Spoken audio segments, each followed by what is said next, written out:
তারপরও জাহান ও নিজের মনের বাসনা ধান পূর্ণ করতে পারে না, অন্য পর পুরুষের ঘরে তুলে দিতে চায়। এ কি স্বামীর কাজ বলেন? আপনার ঘরও মা বোন আছে। কেন তুমি কেন থাকবে না? আমি তো শারীরিকভাবে দুর্বল, তাই আমি থাকবো না। কিন্তু আমি তো শারীরিকভাবে দুর্বল না, কিন্তু সে অভিযোগ দিচ্ছে আমি শারীরিকভাবে দুর্বল। তাও ছেলে বন্ধু। আজকে যদি মনে করেন মেয়ে বন্ধু থাকতো তাও তো হইতো। আমি এত বলি তুমি ছেলে বন্ধু বাদ দাও, ওইটা আমার পছন্দ না। যেখানে ভালোবাসা আর বিশ্বাসের ভিত থাকার কথা ছিল, সেখানে আজ শুধু তিক্ততা আর অভিযোগের পাহাড়।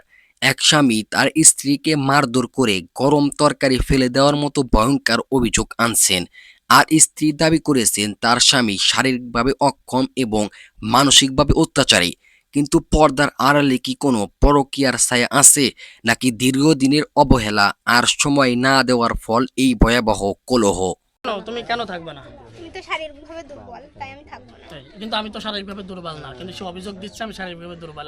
তাহলে আপনার সামনেই কিন্তু দুইটা কথাও গুরুতর। সমস্যা নাই, গুরুতর বলেছে, আপনারাও শুনেছেন। এখন প্রশাসনিক ভাবে যে ব্যবস্থা হয় সেটা হবে। আমার স্বামীর অভিযোগ অত্যাচার করে, আর হলো মানে অন্য ছেলেদের সাথে বেড়ায়, সবসময় ছেলে বন্ধু। আমি এটাও বলি যে আমার তো চেহারা ছবি খারাপ, তুমি হলো পারলে একটা সুন্দরী মেয়ে দেখে বিয়ে করো। যদি তুমি ভাত কাপড় নাও দিতে পারো, আমি আমার বাপের বাড়ি হইতে চায়া এনে হলেও দেবো, তাও আমি ছেলে বন্ধু পছন্দ করবো না। তুমি এইটা ছাড়ো, তারপর ও কয় পৃথিবী সব ছাড়তে পারে, আমি কোনোদিন ছেলে বন্ধু ছাড়বো না। কি বললো কথাটা বলেন, উত্তর বলেন। আমাদের বন্ধু, আমাদের চলার পথে। ঘটনাটি ঘটেছে মাদারীপুর সংলগ্ন একটি এলাকায়। বিবাদে জড়িয়ে পড়া ওই দাম্পতির বিয়ের বয়স 7-8 বছর এবং তাদের দুটি সন্তান রয়েছে। ভিডিওতে দেখা যাচ্ছে স্বামীর বিরুদ্ধে নির্যাতনের বর্ণনা দিচ্ছেন তার স্ত্রী ও আত্মীয়রা। বিশেষ করে হামিদা বেগম নামক এক আত্মীয় অভিযোগ করেছেন যে স্বামী তার স্ত্রীর উপর নির্মম শারীরিক নির্যাতন চালিয়েছেন। অন্যদিকে মাদ্রাসায় কর্মরত ওই স্বামী তার স্ত্রীর বিরুদ্ধে অবাধ্যতা এবং পরপুরুষের সাথে বন্ধুত্বের অভিযোগ আনছেন। দুই পক্ষের পাল্টাপাল্টি দাবিতে পরিস্থিতি এক চরম উত্তেজনায় পৌঁছে গেছে। আপনি বললেন কিছুক্ষণ আগে, আপনি আমাদেরকে বলছেন যে আপনার এই যে হুজুর স্বামী, আপনি তাকে ছেড়ে দিবেন। জি। কেন তাকে ছেড়ে দিবেন আপনি? শারীরিকভাবে অক্ষম, তাই আমি ছেড়ে দেবো। আপনি বলেন এবারটা কি বললো? এখন আমি শারীরিকভাবে অক্ষম না, যদি সে অভিযোগ দিয়ে এসে চলে যেতে চায় সেটা তার ব্যক্তিগত ব্যাপার।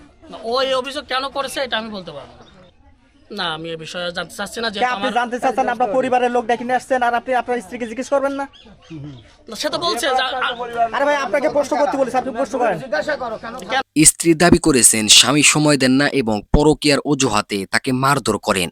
অন্যদিকে স্বামী দাবি করেছেন তার স্ত্রী অন্য পুরুষদের সাথে বন্ধুত্ব সম্পর্ক ছাড়তে নারাজ। এখানে অসঙ্গতিটি হলো শারীরিক অক্ষমতার অভিযোগ এবং পরপুরুষের সাথে মেলামেশার অভিযোগটি একে অপরের বিপরীতে কাজ করছে। এছাড়া গরম তরকারি ফেলে দেওয়ার মতো নৃশংসতা যে অভিযোগ আনা হয়েছে তা যদি সত্যি হয়, তবে এটি কেবল পারিবারিক বিবাদ নয়, বরং একটি বড় অপরাধ। কিন্তু ঘটনা কি কেবল রাগের মাথায় ঘটে যাওয়া কোনো দুর্ঘটনা, নাকি দীর্ঘদিনের ক্ষোভের বহিঃপ্রকাশ? আমাদের বন্ধু সবার আছে। পুরুষ হিসাবে চলতে গেলে অবশ্যই বন্ধু থাকে, এটাই স্বাভাবিক। মানে একটাই কারণ, সময় না দেওয়ার কারণে সংসার করবেন না? না, এর ভিতরে ওই যে ছেলেদের প্রতিও আসক্ত। আর কইছে আমি যতদিন বেঁচে থাকবো ততদিন এটা না এটা ছাড়া আমার বন্ধু থাকবেই। আর সজ্জা ক্যামেরা আসতেছো, তাও ছেলে বন্ধু। আজকে যদি মনে করেন মেয়ে বন্ধু থাকতো তাও তো হইতো। আমি এত বলি তুমি ছেলে বন্ধু বাদ দাও, ওইটা আমার পছন্দ না। তুমি, আমি তো সুন্দরী না, তুমি একটা সুন্দরী মেয়ে দেখে বিয়ে করো, তাও আমি খুশি হব। আমি ওকে এইটাও বলি, পা ধরে পর্যন্ত বলেছি, আমার কথা শোনে না কোনোদিনও। এইটা নিয়েই আমার জ্বালা। কিন্তু আপনার সাথে তো প্রেমের সম্পর্ক করেই বিয়ে করেছে, আপনার সাথে তো পারিবারিক বিয়ে হয়নি। আইনগতভাবে এর সমাধান হয়তো প্রশাসনিক প্রক্রিয়ায় হবে, কিন্তু মানবিক দৃষ্টিকোণ থেকে এই সম্পর্কের ভবিষ্যৎ আজ এক অন্ধকার গহ্বরে। আমরা এখানে কাউকে সরাসরি দোষী সাব্যস্ত করছি না, তবে প্রতিটি গল্পেই দুটি পীর থাকে। স্বামীর দাবি বনাম স্ত্রীর অভিযোগ, এই দুই সময়ের মাঝেই দাঁড়িয়ে আছে প্রকৃত সত্য আপনাদের বিবেকের কাছে। সম্পর্কের এই চরম অবক্ষয়ের জন্য আপনি কাকে বেশি দায়ী মনে করেন, অবহেলা নাকি পরকীয়া? কিন্তু এই মেয়েটা ভাত খাতে চায় না কেন? এই মেয়েটার ধরে নাই 7-8 বছর বিয়ে হয়েছে, 2 সন্তানের মাও হয়ে গেছে। এখন এই ছেলের ভিতরে যে রোগটাই থাক, রোগ খালি চিকিৎসা আছে, চিকিৎসা নাই, তাহলে সেই জামাই চিকিৎসাও হতে চায় না। তারপরে ধরেন এতদিন যায় যে মই হোক ঠেলে গুজে সংসারটা করিয়ে আইছে। এই 1.5 বছর হইলো ধরেন এই গারাগঞ্জ বাসা নেছে। এই ছেলে হচ্ছে মাদ্রাসায় চাকরি করে। চাকরি করে তাহলে 5টা মিনিট তো মানুষ বসল মিয়ার কাছে সময় কাটায়, কিন্তু কেন সময় কাটায় না। যদি দিনের বেলা আসে 5 মিনিট তিও কথা, কিন্তু যখন জিনিসপাতি আনবিনি ভালোই আনবিনি, আইনে খাওয়াবিন দাওয়াবিনি, কিন্তু সময় দিবি না নে, বৌসলপালের কাছে দাঁড়াবি না নে। এইভাবে যখন করে ওই মিয়াটার সামনে, মিয়াটা যখন কথা তোলে না, তাহলে তুই যখন আসে কোনায় কোনায় যখন তুই ফোন করে বেড়াস প্রেমিকারের মতন, তাহলে ওই মিয়া কি একটা মিয়াকে ওইটা দেখতে চাই, ওই মিয়া তো ওইটা চাই না। কিন্তু ওই মিয়া কয় তুই যা করিস তফাৎ কর, কিন্তু তুই আমার সামনে আইসে করিস কে? আমার সামনে করবি না, কোনো কথা কবি না, আমি কিছুই কব না, কিন্তু আমার সামনে করলে আমার সহ্য হবি না, আমি তো এটা মিয়া, আমার সহ্য হবি না নে। তো এই সপ্তাহ নিয়ে ধরেন ওরে দুইজনের ভিতরে মনোদ্বন্দ্ব চলে। এমন চলতে চলতে ধরেন হঠাৎ করে ওর বাপও অসুস্থ হয়ে গেছে, পয়সাদিন নিয়ে গেছে, মেয়েটা নিয়েও গেছে, ওর বাপও রয়েছে, জামাইও কাল রাত্রি ধরেন সবকিছু কিনে কাটে নিয়ে আসে, সাহনো কোনো কথা না। আইসে জামাই বাইরে বেড়াচ্ছে, গল্প টল্প করতেছে, কইরে টইরে মাছটা কুটে দিয়ে ফ্রিজে থিয়ে আসার পরে খাতি মাতি দিয়েছে, ওর বাপের আমার ঘরে নিয়ে যা শুয়া দিছি, শুয়া দিয়ে আমি আর এক ঘরে শুয়েছি। এবার শুয়ে রয়েছি, রাত্রি ভালো, কোনো কথা না। সকালবেলা মেয়ে উঠেছে, উঠে সবকিছু নিয়ে আসে, ধরেন ভাতও রান্না হয়ে গেছে, তরকারু মাংসটা রানতেছে আর মাছ থুয়ে দিয়েছে, মাছটা ভুনা করবি। এবার সেই মাংসটা কষায়া পানি দিয়েছে, থকবগা উঠতেছে।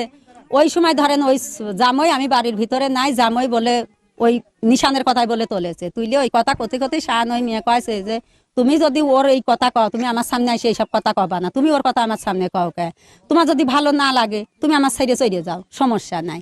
কিন্তু শান ওই জামাই কয়েছে যে আমি সব ছাড়টি রাজি আছি, তবু ওর ছাড়টা আমি রাজি নাই, তুই এই কথা কওয়া লাকিটা, তাই কে শিলাইও মারেছে, শিলডাল লাগি নাই।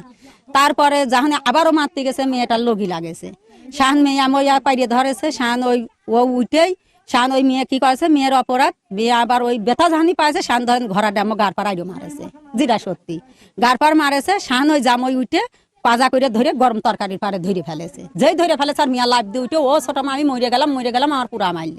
আমি বাড়ির ভিতরে নাই, বাড়ি এসে দেখি লোকজনে ভরা। এই পর্যন্ত কি দেখে আমার 2 সওয়াল তো ওর গাইলেছে, জাতা মাতা কষছে যে তুই কি কাম করলি, এই কাম করলি কে? আমি যদি শানই জামাই কষ আমি ভাত দিছি, কাপড় দিছি, ওইসব তো আমি সম্পূর্ণ দিচ্ছি, তারপরও আমার সাথে অশান্তি করবি কে? শান আমার সলটা বলেছে যে ভাত কাপড় দিলে আমার বড়, আমি ভাত কাপড় সম্পূর্ণ দেবো, আমি বোর কাছে থাকবো না। তাহলে কি আমার বউ থাকবি নি? তাহলে ও আমার বোন, তুই আমার বোন নাই, তুই এই কাজগুলো করিস কে? এই সপ্তাহ নিয়ে ধরেন চেঁচামেচি কইরে টইরে যখন আমরা গাড়িতে তুলতেছি যে মেয়ে হেনে রাখবো না, মেয়ে আমরা জাগাই নেবো, দেখি ওর 5টাই আছে নাকি। শান ধরেন মেয়ে নিয়ে আমরা হেনে চলে আসি। তারপরও যখন ও নিজের মনের বাসনা ধান পূর্ণ করতে পারে না, অন্য পর পুরুষের ঘরে তুলে দিতে চায়, এ কি স্বামীর কাজ বলেন? আপনার ঘরও মা বোন আছে, খালি মেয়েটা কত কষ্ট করতেছে, খালি মেয়েটার মাইরে ফেলাই নিয়ে ফোন দিয়ে একবার বাসায় নিয়ে গেছে, বাসায় নিয়ে যাও আমার গলায় সবকিছু বাইর দিয়ে ওর টাইনে নিয়ে বেড়াইতো, মাইতো ওর মেয়েই বলতেছে, ছোট্ট মেয়েই বলতেছে যে আমার আবুই রাগও মাইরে ফেলতে গেছে বাসায় নিয়ে যায়। ধরেন এই পন্থকে এই সপ্তাহ নিয়ে ওরে অশান্তি। এখন ওর যে কোনো বিচার, ওর কঠিন একটা বিচার করে দেন। আপনার ঘরও মা বোন আছে, আপনারও সবাই আছে, আপনারাও তো মানুষ, তাই যাতে পুনরায় আর কোনো মেয়ের নিয়ে যাতে এই কাজটা না করতে